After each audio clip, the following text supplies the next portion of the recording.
देश की जनता ने किसे सौंपी सत्ता की चाबी? चुनाव के बाद अब है सटीक आंकड़ों की बारी। जनता से जाना किस तरफ है उनका विचार। बनने वाली है देश में अब की बार किसकी सरकार? देखिए सबसे सटीक एग्जिट पोल 1 जून शाम 6 बजे से सिर्फ SPN 9 न्यूज पर।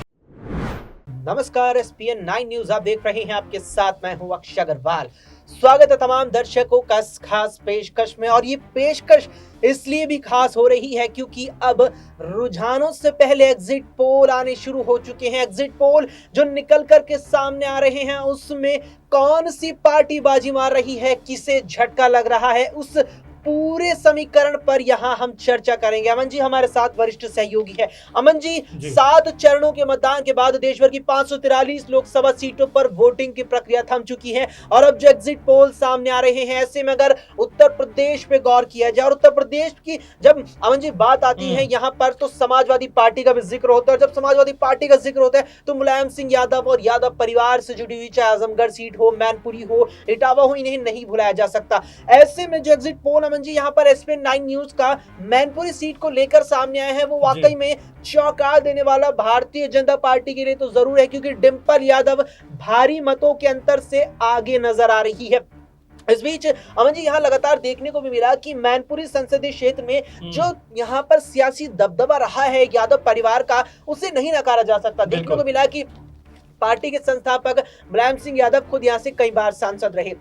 ऐसे में पहला सवाल ये रहेगा कि डिंपल यादव क्या एक बार फिर वाकई में यहाँ से जीत दर्ज कर रही है? देखिए बिल्कुल अक्षय, जो सर्वे आप लेकर आ रहे हैं, जाहिर बात है कि मेरी भी बात हो रही थी तो कई लोगों ने मुझे ये बताया है कि डिंपल यादव का जो दबदबा 2022 के उपचुनाव में देखने को मिला, क्योंकि उस चुनाव में अक्षय आप देखें तो बीजेपी ने तमाम कोशिश की लेकिन उसके बावजूद उनके प्रत्याशी को लगभग 3 लाख के वोटों से हार का मुंह देखना पड़ा। इससे आप समझ सकते हैं कि मैनपुरी के अंदर यादव परिवार की जो मजबूती है वो किस लेवल की नजर आती है। और ऐसे ही इस बार के चुनाव में भी लगा कि बीजेपी अब तक ये बात कहती रही थी कि भाई मुलायम सिंह यादव का गढ़ रहा है, इसीलिए उन्होंने कभी भी जोर शोर से यहाँ पर प्रचार प्रसार नहीं किया, कभी भी जोर शोर से उन्होंने यहाँ पर चुनाव नहीं लड़ा। लेकिन अब वो बात बीत चुकी है, अब हम यहाँ पर पूरे दम खम से चुनाव लड़ते हुए नजर आएंगे। लेकिन इन सब बातों के भी बावजूद अगर देखा जाए तो मैनपुरी पे अभी भी बीजेपी के जयवीर सिंह कोई बहुत बड़ा अंतर पैदा नहीं कर पा रहे हैं, कोई बहुत बड़ा कह सकते हैं कि यहाँ वोटों में उछाल लेकर नहीं आ पा रहे हैं। और जो डिंपल यादव के ऊपर एक जो इमोशनल कहने का कार्ड है कि अगर आप देखें मुलायम सिंह के नहीं होने के बाद पूर्णकालिक का अगर कहें तो पहला चुनाव है। और ऐसे में हर कोई जो यादव परिवार को चाहता है, पसंद करता है, वो डिंपल यादव के पक्ष में कहीं ना कहीं खड़ा हुआ दिखाई पड़ रहा है। और यही वजह है कि यहाँ पर एक बड़ी जीत की तरफ कहा जाए अक्षय तो डिंपल यादव यहाँ से बढ़ती हुई नजर आ रही है। और ऐसे में जो बीच में रोकना चाहूंगा, आपने जिक्र किया मुलायम सिंह यादव का और उनके ना होने का। गौर हमने जिस तरह यहाँ पर किया और पूरे जो आंकड़े तमाम दर्शकों के सामने रखिए, 4 बार मुलायम सिंह यादव यहाँ से सांसद रहे हैं और बीते चुनाव जो थे मुख्य चुनाव 2019 में वहां भी मुलायम सिंह यादव ने जीत दर्ज की थी। बिल्कुल जाहिर सी बात है अक्षय। और देखिए ये जो गढ़ है बहुत मजबूत गढ़ है, आपने सही कहा। 96 के बाद अगर देखें तो मुलायम परिवार का कोई भी सदस्य यहाँ से चुनाव में खड़ा हुआ हो उसको जीत ही मिली है। आप देखिए 2019 में जब मुलायम सिंह यादव जीतते हैं, 22 में उनकी मृत्यु हो जाती है और उसके बाद यहाँ पर जब चुनाव होता है डिंपल यादव को जो समर्थन मिलता है यहाँ पर वो कह सकते हैं कि बहुत हुजूम उनके लिए उमड़ा, तमाम लोगों ने उनके लिए वोट किया। और ये जब मत पेटी खुली उसके बाद ये साबित हुआ कि डिंपल यादव ये यूं कहें यादव परिवार को यहाँ से हराना किसी के बस की बात नहीं है। बीजेपी ने तमाम कोशिश की और इस बार भी अगर देखा जाए 24 में तो तमाम प्रचार प्रसार में कमी नहीं की बीजेपी ने। केशव प्रसाद मौर्य ने तमाम तरह की बयानबाजी की और तमाम बड़े नेता मैनपुरी के ऊपर चुनाव प्रचार करने भी आए, लेकिन उसके बावजूद डिंपल यादव का जो दबदबा दिखाई पड़ता है वो बहुत ज्यादा नजर आता है। और ऐसे में जिस तरह के आंकड़े हमारे सामने आए अक्षय वो ये बताते हैं कि जो मैनपुरी की सीट है उसके उस पर एक बार फिर से समाजवादी पार्टी का डिंपल यादव पर अखिलेश यादव जो समाजवादी पार्टी को अब चला रहे हैं उनके ही कुनबे का यहाँ पर डंका बजता हुआ नजर आता है। और अगर ऐसा होता है तो उत्तर प्रदेश में जो बीजेपी 80 सीटों पर आने की बात करती थी उनके लिए एक बड़ा झटका यहाँ पर लगता हुआ नजर आ सकता है। बड़ा झटका यहाँ पर लगता नजर आ सकता है। SPN 9 न्यूज का जो एग्जिट पोल निकल कर सामने आ रहा है उसमें भी बड़ा झटका झटका लग रहा है। ऐसे में पूरे उत्तर प्रदेश की अगर बात की जाए तो उस पर भी जल्दी एक खास पेशकश तमाम दर्शकों के सामने आने वाली है। लेकिन अमन जी, यहाँ पर अगर पिछले समीकरणों को देखा जाए, आंकड़े जो निकलकर सामने आए, उसमें एक और चीज मुझे लगता है गौर करने वाली ये रही है कि मैनपुरी में बीते 3 दशक, मुझे लगता है 3 दशक बहुत होते हैं राजनीति के लिहाज से, और वो भी किसी एक सीट पर लगातार बना रहे कोई नेता या उसके किसी परिवार या किसी एक पार्टी का पारिवारिक सदस्य। यहाँ पर जो वोट प्रतिशत हमेशा से सपा का रहा है, खासतौर पर 1996 से हर बार सपा प्रत्याशी को न केवल जीत मिली बल्कि 50 या उससे ज्यादा प्रतिशत वोट हासिल हुआ है। लेकिन क्या मुलायम सिंह यादव के न होने से बीजेपी सेंधमारी करने में कामयाब हो भी सकती है? एक बार को कुछ अलग यहाँ कुछ पलट उलट फिर हो जाए या फिर यहाँ पर विफल रहेगी? देखिए, बिल्कुल मुझे तो लगता है कि विफल रहने वाले हैं, क्योंकि अगर आप देखें कि मोदी लहर में 2014-19 की बात करें और मोदी लहर पूरे देश में नजर आती थी, उत्तर प्रदेश में नजर आती थी। 2014 में तो 71 सीटें बीजेपी के खाते में आई, जो ये बताता किस तरह से उन्हें विपक्षी दलों का सुपड़ा साफ कर दिया। लेकिन ये मैनपुरी की सीट थी जहां पर बीजेपी ने तमाम कोशिश की, तमाम दावपेच आजमाए, तमाम तरह से प्रचार प्रसार के तरीके बदले, लेकिन उसके बावजूद भी यहाँ पर वो समाजवादी पार्टी को हरा नहीं पाए। अब 2024 में एक बार फिर बीजेपी ने कोशिश तो की है कि किसी तरह से इस सीट के ऊपर जो लगातार अभेद किला साबित हो रहा है बीजेपी के लिए, उसको भेदा जा सके, वहां पर जीत दर्ज की जा सके। लेकिन जो प्रत्याशी है वो उतने बड़े लेवल का नहीं है कि यहाँ पर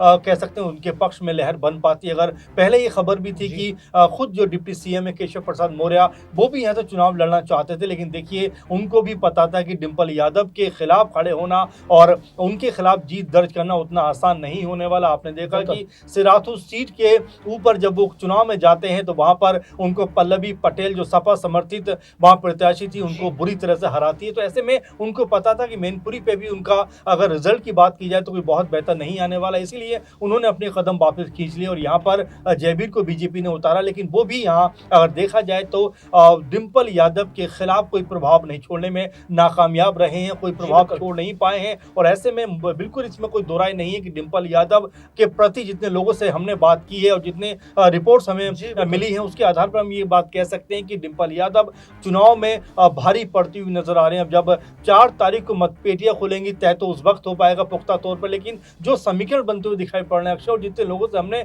बात की उसके आधार पर अगर देखा जाए, मतपेटी खुलने का भी जिक्र यहाँ पर आ ही चुका है और 4 जून में मुझे नहीं लगता यहाँ पर दूर बाकी है। 4 जून को जो मतपेटियां खुलेंगी और रुझान आएंगे, फिर उसके बाद जो तय नतीजा निकलेगा वो अगर SPN 9 न्यूज के एग्जिट पोल के मुताबिक निकलता है, अगर वाकई में यहाँ जिस प्रकार से लगातार डिंपल यादव आगे नजर आ रही है जयवीर सिंह से, अगर वो वाकई में हो जाती है और अगर यहाँ भारतीय जनता पार्टी नेतृत्व वाले एनडीए गठबंधन को यूपी में बड़ा झटका लगता है, तो क्या अपर्णा यादव, वो अपर्णा यादव जिन्होंने अपनी पारिवारिक सपा को छोड़ करके रुख किया था भारतीय जनता पार्टी का और कहीं से भी टिकट उन्हें नहीं दिया गया, क्या उनके लेकर के कोई संभावना है कि वो घर वापसी कर ले, वो सपा में आ जाए इसके बाद? देखिए, जाहिर बात है अपर्णा यादव को लेकर आपने बिल्कुल सही सवाल पूछा है अक्षय, क्योंकि अगर हम अपर्णा यादव की बात कर रहे हैं तो बीजेपी के अंदर जब से 2 साल लगभग ऊपर हो गया, लेकिन अभी भी आप देखें तो कोई उनकी बड़ी पूछ नहीं है बीजेपी की में, ना लोकसभा चुनाव में नजर आती, विधानसभा चुनाव में नजर नहीं आती, मंत्रिमंडल का विस्तार होता वहां पर नजर नहीं आती, विधान परिषद के जब लोगों का चयन होता उसमें नजर नहीं आती। तो कहीं भी उनको बीजेपी अपने कह सकते हैं कि जो उनका बनाया हुआ पूरा का पूरा माहौल होता है आने वाले समय के लिए, उसमें भी कहीं फिट होती हुई दिखाई नहीं पड़ती। इसीलिए अलग थलग कहीं ना कहीं अपर्णा यादव पड़ती हुई दिखाई पड़ती है और यहीं से एक संभावना जरूर बनती है कि अपर्णा यादव क्या वापस सपा कुनबे में आएंगे। आप देखें प्रचार प्रसार भी उन्होंने अगर उत्तर प्रदेश में किया है 2024 के चुनाव प्रचार में, तो इक्का दुक्का सीटों पर वो नजर आई है। एक बार रामपुर में दिखाई पड़ी, दूसरी बार वो आजमगढ़ में कुछ एक घंटे के लिए नजर आई। तो आप कह सकते हैं कि कोई बहुत बड़ा प्रभाव छोड़ने में वो नाकाम रही है बीजेपी के लिए, या यूं कह सकते हैं कि बीजेपी ने उनको सही तरीके से इस्तेमाल नहीं किया। एक सीट पर उनको चुनाव लड़ाने की लगातार चर्चा थी, वो थी मैनपुरी, लेकिन अपर्णा यादव ने कहा कि मैं चुनाव वहां से नहीं लड़ूंगी, आप अगर मुझे चुनाव लड़वाना चाहते हैं तो मैं रायबरेली से चुनाव लड़ने को तैयार हूं। तो आप देख सकते हैं कि बीजेपी से वो किस तरह से खफा है कि अगर बीजेपी उनको मैनपुरी पे चुनाव लड़वाएगी तो वो चुनाव नहीं लड़ेंगी। तो आप समझ सकते हैं कि यहाँ पर आपस में जरूर कोई तनातनी का माहौल है और ऐसे में अगर उनको इस तरह से नजरअंदाज किया जाता रहा अक्षय, तो कोई बड़ी बात नहीं है कि अपर्णा के कदम वापस अपने घर की तरफ लौट आए। बिल्कुल यहाँ पर अपर्णा के कदम घर की तरफ लौट आए। अब एग्जिट पोल यहाँ तेजी के साथ आने शुरू हो गए हैं और 60 घंटों के भीतर यहाँ पर जो रुझान है वो भी आ जाएंगे और नतीजा भी तय होकर के आ ही जाएगा। अब ये भी चीज देखने वाली रहेगी कि एसपीएन 9 न्यूज का जो एग्जिट पोल निकलकर सामने आया है वो कितना यहाँ पर सटीक होता है। लेकिन आपका क्या मानना है, क्या वाकई में जो हमारा एग्जिट पोल निकलकर सामने आया है जिसमें डिंपल यादव भारी मतों से भाजपा प्रत्याशी से आगे निकलकर जीत मैनपुरी से दर्ज करती नजर आ रही है, या कुछ उलटफेर हो सकता है? इस पर आपकी क्या राय है कमेंट बॉक्स में कमेंट करके जरूर बताएं। फिलहाल के लिए इतना ही। देश दुनिया की तमाम खबरों के लिए देखते रहें एसपीएन 9।